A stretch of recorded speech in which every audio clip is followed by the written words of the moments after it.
All right, folks, we are back. Pratt Pack Gym. Hey, get your plate on. Leone's Fox's Pizza, Center Township. Grand opening today, $35.89. A slice of life. And also, for tonight's game, suitable for chewing, Utz, pretzels, Coons Market. And you know, it's all about rallying around our team. The Pittsburgh Penguins, puck about ready to drop game 3. Desperation for Nashville. What do you think, Ty Ballou, PLB Sports, on the Comcast Sports Line? Good evening. Good evening, Rob. I'm feeling good about tonight. It is somewhat desperation for Nashville. Maybe not 3-0 backs against the wall, but they certainly need to come out and play a lot better. Hopefully we can get into the head of Pekka Rinne early, and I think he's a little bit shell-shocked. Probably up until the series, and he still might get it, the best goalie in the league, Vezina trophy winner, but he certainly doesn't look like it. But I think that Penn certainly has momentum. I'd like to see a little bit better on the power play. 0-7 wasn't great, but they still won 4-1. So, yeah, I think Nashville's going to come out strong, obviously, but seems like the Pens at least now have figured them out. So it should be a good game, and I think tightly contested for the first 2 periods.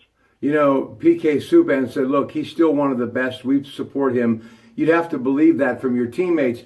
But what respect even Sidney Crosby has for Rinne. So, hey, this guy, there's a reason why he's been a finalist 3 times for the Vezina Trophy, and 2 games does not make a playoff. And they get this one tonight. It's a whole new series, believe it or not, because, hey, it's just the idea that they feel as though, you know, we now know we can break through, so that gives them some confidence that they were missing. And sometimes when you're in a series like that, that little word does go a long way. So it would be nice for the Penguins to get one tonight. Not the end of the world, but you don't want to let Nashville back into this thing. No, you certainly don't. You know what? I think, Rob, you would agree. If they could come back 3-1, you take that every day. But you know what?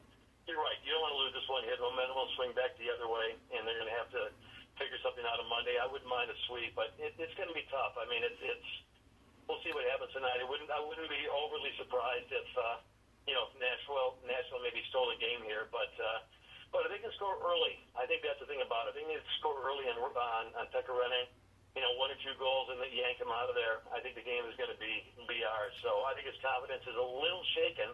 You know, we are blessed, and we've talked about this in the past. They have Marc-Andre and also Matt Murray. If they have to go deep in their bench and come up with their backup goal, then I think this series is all but done. So, but we'll see what happens. You know, we have 45 minutes before they drop the puck.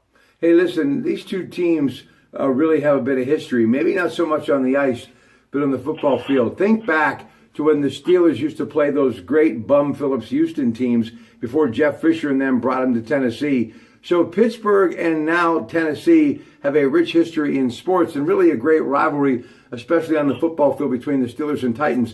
And this is slowly but surely becoming a nice rivalry on the ice, too. So it really adds for a lot of drama, doesn't it? No, I really agree. You know, Nick Nashville is a very strong team. It also doesn't hurt to have someone like James Neal that's connecting back with the Pittsburghs playing on that team. And, no, I think it's a good matchup. I think the networks are happy to have these 2 teams, 2 very solid teams. And sometimes a team sinks in there that's not worthy, but Nashville is a very, very good team. And, you know, there's a reason they're playing for the Stanley Cup. So it's a good rivalry, and it should be a great game tonight. All right, before we let you go, no matter where I go, what I do, that name keeps coming up, Mike Sullivan. Deservingly so. I mean, you think of Dan Bylsma and others who've had success early as a coach, but this guy seems to have consistency as far as success is concerned. And consistency, when you can be on the upside of it in anything, is a good thing. And one thing is for sure, Mr. Sullivan is consistent and steady as she goes.